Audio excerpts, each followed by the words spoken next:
Askis challenge guddaa keessa dabarree nurratti illee baashiin keenya humti qishoo baashii fatanaa jaama. Dabarree baashii qormaata jaama. Achumaan dabarree as geenye jira. Rabbi wajjin. Amma kun waggaa afur waa'ee saayikaadha xiyyaa miti kana guddisee yoo dhugaa dubbanne akkuuwwan xiyyaan na guddisee maaliif isaanillee walirraa akkasitti hedduu fagoo osoo hin ta'in nuti faamiliin keenya kuloozii wajji jiraanna waliin dhiyeenya qabna maatiin keenya takka garuu ani warri na guddisee haabotiyya akaakuu xiyyaa fi akkootiyyaan na guddisee jechuudha achirraa ka'ee yaannanii nan qabaachuu ture karoorrii nan qabaachuu ture karoorri guddaan barnoota kiyya kanaan baradhee gammachuu warra kiyyaa laala maaliif warri keenya osoo hin baratiin ana na barsiisa akkumaan sinjeetti mana keenya keessatti faamiliin keenya hedduu kuloos waan ta'echa nama baratee yeroo duraatiif akka digiriitti akka nama eebbifametti mana keessaas hajji ba'an kanaafuu anaaf wanni adda na godhu maatii kiyya keessatti digirii yeroo duraatiif yookaan giraajuweeshinii duraa godhuuf kadeeman giraajuweeshinii keenya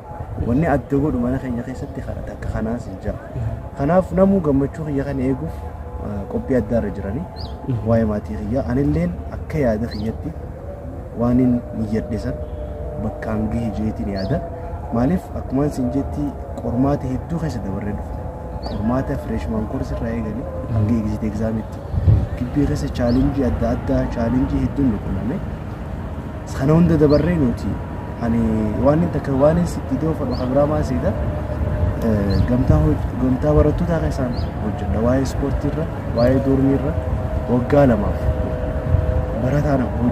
barataadhaan fayyadaa dabale maaliif ekspiriyaansii kanaan qaba ekspiriyaansii kana qabu kanaa wajjin asirraa waa'ee liidarshiippummaatiis barnoota bichaa osoo hin ta'in waa'ee liidarshiippummaa akkamitti bakka takka nama takka halaafinnatii akkamii halaafinnatii si kannameesan akkamii gaggeessita bakka si kannameesan ammoo akkamitti amaanaa san fuutee barataa hojjechaa barnoota kee barachaa akkamitti waan si kanname kana barnoota keetii hojii success gootaa wanni ni nan gibbii keessa baradhee karaa jechuudha akkasuma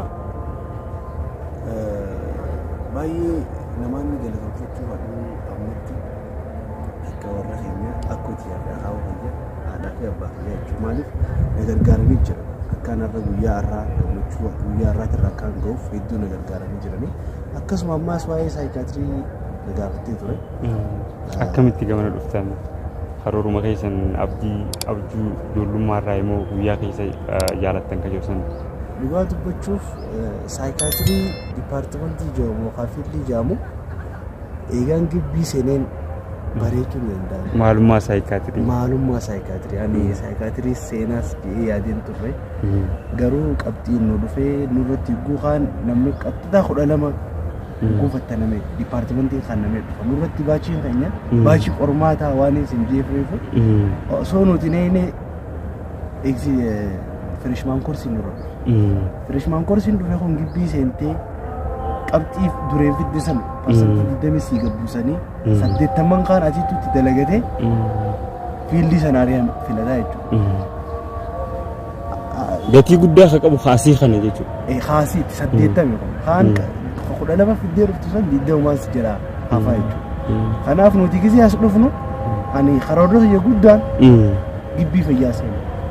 Maaliif gibbii mee kaampaasii turre Haramaayaa guddoo achi turre achi gisee ilaaltu envaayiroomentiin achi xiqqishoo ni ulfaata. Akka asif firiidamii qabu.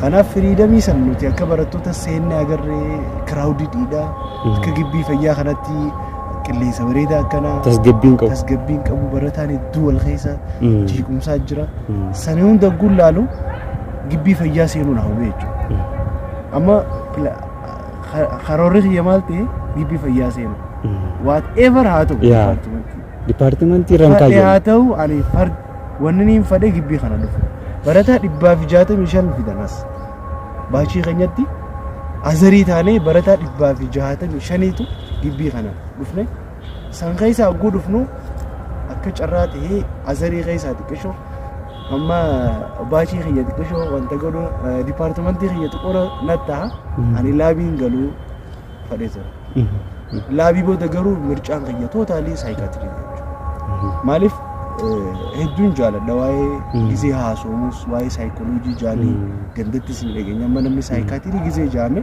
كتتا واني سمور رسلوفو نمو مراتي بقاتيس مراتي وان كشو استيغما كسي تجرا واسا خيسا كتتا جزي رفو yaada akkasitti na keessa ture warra khiyyarree dirqama maraataa wajjin nama walqunnaa butu akkasi namni akkasi fudhata garuu adeera khiyyaa wajjis wal mari'adhee gaafadhee nama hedduu wajji irra guddaan garuu warra baratee adeeroo khiyyaas warra baankii dalagu warra saraatenyaa mangistiiti guuti naan jaa bakka filadhu seenuu qabda naan jaa seenee waan inni ittiin sheenan keessaa yoo jira jireenya fayyadamuun dabarsa keessaa waan inni ittiin sheenuu yoo jiraate keessaa saayikaatirii filadhee ittiin sheenuu ni maaliif dipaartimentii agaree barnoota isaa agaree hedduu intaresti taatee barnoota barattu barnoota waa'ee saayikooloojii wajji waa'ee riil jechuun waan jiru agarta waan dhageessuu miti waan baratte san gabbaatee ifatti agartaa jechuudha kanaaf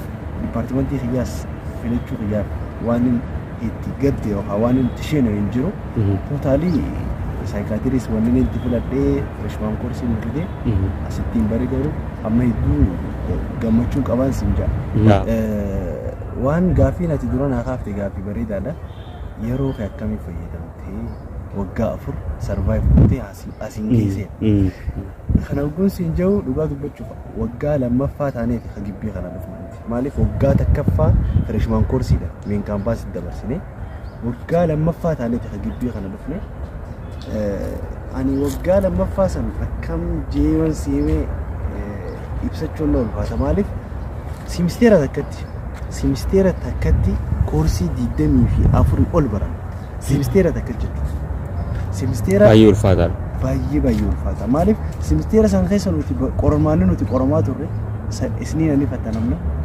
arbiyaan fattanamna jummatani fattanamna torbaanitti qormaata sadii qabna hoggu torbaan guyyuu torbaanitti qormaata sadii qabna qormaata kanarra fattanamne kana qoramne dhumee sila khabaru sila posti hafuru baafannu san hin jiru library hanga saa 7 ni galta san gubbaan kilaasii jira sila guyyaallee tahee guyyaa qormaataa silaa boqottillee maaliif fattanamneeti kilaasii seen maaliif amma namni hirra guddaan wanni itti ulfaatee waxaatti samma khara biraa barnoota irraa wanni fageessumaat wanni guddaan aan wanni dargaggeessaaf illee dhaamu fadhi namni waan takka yoo barbaade ni godha keessa murachuudha maaliif wanni hundinuu amma fakkeenyaaf namni maal jaahirra guddaan kudhane kufee namni dafee kufee dalagaa eegalu naggaadummaa eegalu siin jaa wanni guddaa kanaa miti amma dargaggeessi wanni inni itti dogongoruu jiru kanaa maaliif ilmi namaa har'a maallaqa harkata baruu jiru akka har'a harkattu baruu dhabde maaliif wanni sammuu keessa jiru wanni baratte yoomiyyuu qabeenya si hojii jiru yoomiyyuu waan sanati wajji si keessa jira sa'aa feetetti barnoota san karaa maallaqa jijjiiruu dandeessa namni garuu beekumsi waa hunda caala maaliif nama waa barateetu nama waa beekuutu akkami amma halkan tahee dukkana tahee karaa deemtu hin beekne kufaatuma deemta maaliif dandeessa maaliif barnoonni ifirraa waan beektu waan hin beekne hawaasa kee akkaati amma gaafii lama dana gaafattetti hawaasa fayyadaa deemta san gubbaa maaliif namni irra guddaa amma wanni dogongoree nuti amma gizee gibbii kana akkasitti dhufnu gizeen amma koorsii 24 sinjee kana guutuu akka gizee barannu nuti maal ta'e gusanitti tasfaa haamilee morachuu dadhabnee kun garuu hanga sa'a 7 gizee keenyarra ganama kilaasii qabnaa beeka sa'a 2 kilaasii qabna saniin akkasitti kilaasii keenyaa wajjin gizee keenyaa wajjin torbaanitti qormaata sadii qoromaa waggaa lammaffaa akkasitti itti aansee akkamitti tajaajila barattootaafis akkamitti kan nuti jirtaa kanaan jetti keessa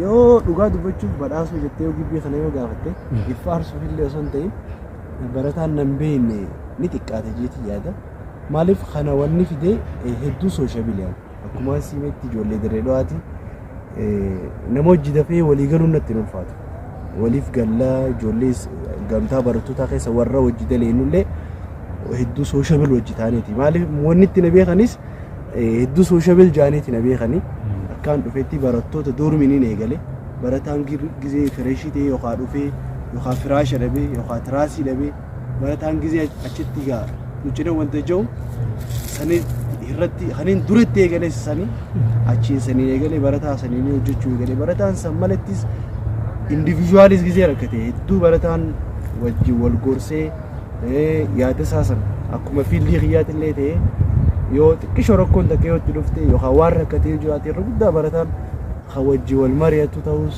ana jechuudha. Kanaaf barataa gama saniin akka baratatti anis maaliif kanaa olillee gargaaruu danda'u dadhabu yaadaan barataa cinaa dhaabbachuu barataan gizee rakkate gizee qabxiin irraa batte gizee teenshinni gizee itti dhufu kanneenis barataa akka baachii keenyattis wal cinaa dhaabbannee nutis barataa akka gamtaa barattootatti cinaa dhaabbachaati barataa kana sarvaayiv goonee hanga asii hojii dhufne kanaaf hedduu sooshaabilii naan jechuu dandeessa. Waan baay'ee bu'a qabeessa haaftee waa keessattuu barnoonni ifa kaayettesan jecha guddaadha. Namoota rakkoota baay'ee ni barsiisa jennu asumarraa abdii guddaa nutti ture jira. Wanni isin kaaftan waan bareedaa keessattuu yeroo fayyadamuu kajoobsan waa hundarra waan guddaa ta'eef fedhiin akkuma jirte namni fedhii qabaannaan ammas waa hunda milkeessuu akka danda'u haaftanii jirtanii barnoonni immoo yeroo hundaa'u qabeenya guddaadha. Qabeenya namni namarraa hin sarbine. Qabeenya namarraa babbachuu hin dandeenye. Qabeenya wayii tokko yoo kufatte daldalli tokko makiinaa yoo bitte manni tokko gubachuu baduu caccabuu danda'a. Qabeenyi garuu barnoonni qabeenya yeroo hunda namaa wajjin turettanii haaftanii jirtanii jecha baay'ee miira namatti uumu dagalatumaa jecha mee dargaggeessi gama barnootaa dhufu yeroo ammaan tanaa maaltu jira 12 numa hofta barattus hojiin hin jiru sanirra hojii carraa biroo fayyadamtee naggada kee baajaaji takka raddaati yoo taate namoonni abdii dhabuuf jira dhuguma rakkoon biyya jira yeroo tokko immoo rakkoon ifiifu carraadha akka itti fayyadamtu wanti guddaan akka itti laaltuuf akka itti fayyadamtu malee rakkooleen rakkoo miti maqaa isaaniitiin mataa isaaniitiin jechuudha. Kanaaf wal qabatee dargaggeessa maal sirraa baratan dargaggeessi asuma keessatti barnoonni hamma kana bu'a qabeessa jettee kan akka haftee jirta. Maal hubachuu qaban dargaggeessi ammaan tana abdii kutannaa mul'ata waan ta'e jecha maatii birallee yaaddoon jira dargaggeessa bira barataa bira rakkoon jira qaama barnootaa kana birallee rakkoon jira maal jettan asirratti maaltu isinitti dhagama akka lammii tokkotti saba tokkoof maal gorsa dabarsa maal dhaamsa dabarsa. Dhugaa dubbachuuf dargaggeessi amma wanni xiqqishoo amma keessaafuu eega xiqqishoo waggaa 2-3 dura eega freshman koorsii kunis eega dhufuu eegalee booda xiqqishoo wanni dargaggeessa if booda godhu jiru waan fatanaa qormaata 12 hedduu hufuu eegalan takka duraa kana maaliif barattootni environmentii irra jiranirraa kaanii bakka biraa dhaqanii itti qabatama. Maaliif nuti biraas ni jira waan xiqqishoo environmentii jirtee namni xiqqishoo wanta ta'uu dhabuun mala tasgabbaa'uu dhabuun mala amma nama takka asirraa kaastee bakka inni hin beekne environmentii haalee dheeyitee achi qoruu kunu kanaaf xiqqishoo akka risk faaktarii jeetiin ibsuu barbaada. Maaliif kanaa wajji wal qabatee barataan irra guddaan teeshina keessa gala. Barataan teeshina keessa guugalu waanuma hojjetu sanuu ta'uu mala. Maaliif nama takkarraa hanga 12 sadarkaa keessa takkaffaa bahee 12 kufu hedduu agaru jira akka biyya keenyattis jechuudha. Maaliif barataan kun dadhabeetii miti wanta san barnoota itti jiru san yookaan dandeettii san dadhabeetii miti jechuudha.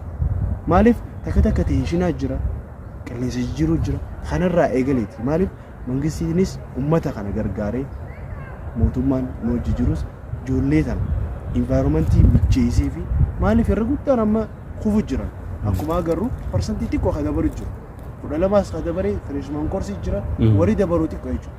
Maaliif hogguu carraa kana itti xiqqeessitee barattoota karaa bakka biraa deemuun chaansiin isaanii ni guddaa jechuudha. Maaliif barataan yoo xiqqaate gibbii seenee yoo xiqqaate seenee iflaalee maaliif gibbii baay'isee gibbii jechuun barnoota bichaa miti.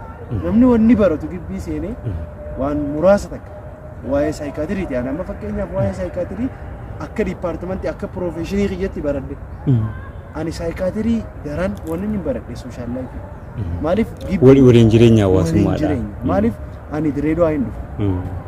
Fireeshii ta'ee nama 10 hin galu ture. Doormii takka nama 10. Kun maal ibsa? namni biyya irraa Dabuu irraa jira Wallagga irraa jira Amaaraa Kilil irraa jira Oromiyaa irraa jira biyya garagaraati irraa walitti dhufte amantaa garagaraati walitti dhufte shanyii garagaraati walitti dhufte wanni guddaan akkamitti ummata kana wajji ijoollee tana wajji akkamitti jireenya kana bara Baroora maramtee iddoo hidheetti ittiin dhagahamu jechuudha. Hojii fi yoo deemtee waati ba'arraan asiin jira. Saayiballee qabaachuu dandeessa bakka deemsanii namni hojii hojii baratte. Namaa bilbiluu dandeessa jechuudha. Takka kana lammata kaalcharii hawaasa saniitis.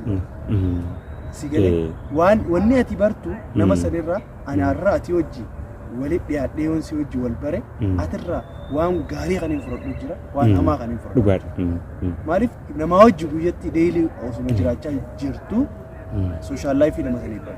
Gibbiin dammoo hedduu malee waan hedduu amantaa hedduu shanyii hedduu biyyee garaagararraa warra dhufu jira. Kanaaf ani hirra guddaa wanni nuti barre biddeena nyaachuu anasitti haala. Dhugaa yoon hin siin. Kanaan dura biddeena manatti biddeena nyaata. Asitti biddeena gad. Gibbii dhufeetiin biddeena ijoollee piraaktisii baana. Piraaktisii sanirraa gizee deemne wajji nyaanna. Dirqama jiraachuuf maaliin godha? Nyaachuu qabdi. Waa hedduu waan kana bichaa miti waa hedduu barree gibbiinis waa hedduu nu barsiisee hin jira. Akkasuma dargaggoonnis dhufanii ilaaluu qabanii hin jira. Ani akka obboleessa isaaniitti akka nama isaan dura yookaan eebbifamee jiru takkatti namu seenee gibbiin barnoota bichaa waan irraa fudhannu miti. Barnoota malettis sooshaal laayifii liidarshiippii akkamitti nama takka waan qabee amaanaa si kanname takka akkamitti gaggeessinaa waan hedduu barata. As godhuftee garuu gizee gibbii dhufanis barataan paartisipeet godhuu qaba waa hunda irratti. Barnootuma irratti of daangeessuu qaba. Amma nuti barnoota qofaa miti irratti dabarsine waa hedduu irratti kilaboota garagaraa tireeningii garagaraati irra ni hirmaanna nutis waan achirraa fudhanne san barattoota bira gaggeessina waan har'a dhageenye barattootaaf dabarsina waan gubbaa gad dhageenyus barattootaaf sheer godha barattoota wajji jechuudha jiraannu innaa kana dhufee barataan hundinuu yoo jiruu kanaas ilaalee waan nuti argan waan xiqqoo tanallee taatu dhufee waas ilaalee nu wajji akka keenyatti innillee eebbifamee warra isaatiif illee ifitaa bu'aa buusee duwwaarraa eegalee hanga kutaa 8 takkaffaan baadhu lammaffaa been beeku duwwaarraa hanga 8tti lammaffaa been beeku even totally waliigalatti akka mana barumsatti average anaan nyaachaa ture hanga 8 hangaan seenu sagalirraa hanga 12 illee darajaa keessaa been beeku sadii hanga been beeku hanga na keessa gibbii dhufne freshman courses semestera duraatis bareedaa daleene gamana gizeen si dhufu saayikaatirii seenee waggaa lammaffatti 3-9-8 hojjeta A- takkaan qaba haa waggaa lammaffaatti illee baay'ee bareedaa ture waggaa sadaffaattis xiqqishoo wanni nu ulfaate jiddurra meejarii keenya seenu kana sanillee nu cimaa deemee cimaa dhufe waggaa afuraffaratti dhuuf qabda haa waggaa sadaffaa sanillee wanti keenya ni rasne qabxiin fidadhe san narraa ni rasne akkasumatti ni dhufe maaliif wanni dilli kun qabxiin amma siine kun taa'ee ka dhufe dhugaa osoon hummaa takkan tattaafanne wanni taa'anii dhufan jechuudha miskiinummaa qofaatu nama dhufa osoo teessee maaliif ilmi namaa waa harkachuuf lafoo qaba har'aan garaa yooniin beela'e beeyoon beeltira jiraatte as taa'ee nyaata hin eeggamu maaliif gabbeetiin xiqqashoo haa funaannadhee ol deebi'aa jechuudha maaliif ilmi namaatis bakka guddaan gaajee eega yaadeefu qabxii guddoo eega barbaadeefu jiruusaa tabaruu eega tolchuu eega yaadeefu har'a lafoon dirqama jechuudha wanni niin ani asirraa bare laffaane akkaan sajjeetti akkan sa'aa tokko saddeet galaa ganama kilaasii seenaa fatanaa isaa booda qoromee isaa fatanaa booda kilaasii seenaa qabaranne ulfaataadha ture baay'ee ulfaataadha qabxii keenya akkasumatti ani hanga 7 irraa baay'ee bareedaadha dargagummaa fi barnoota asitti immoo hariiroo jaalala waan nu qaaftu ni qabda isin qabne jaalala adeemsuu hin dandeessu ምናልባት ሳሂበ ሸሪከ ደላ ወጋ tokkoffarraa eegalee hanga amma akka obboleeyyanii akka saayibaa tahee namaa wajji jiru jira. Namaan sa'aa 24 wajji nyaadhu jira. Gama sanitti wanni irraa dabalan jiru.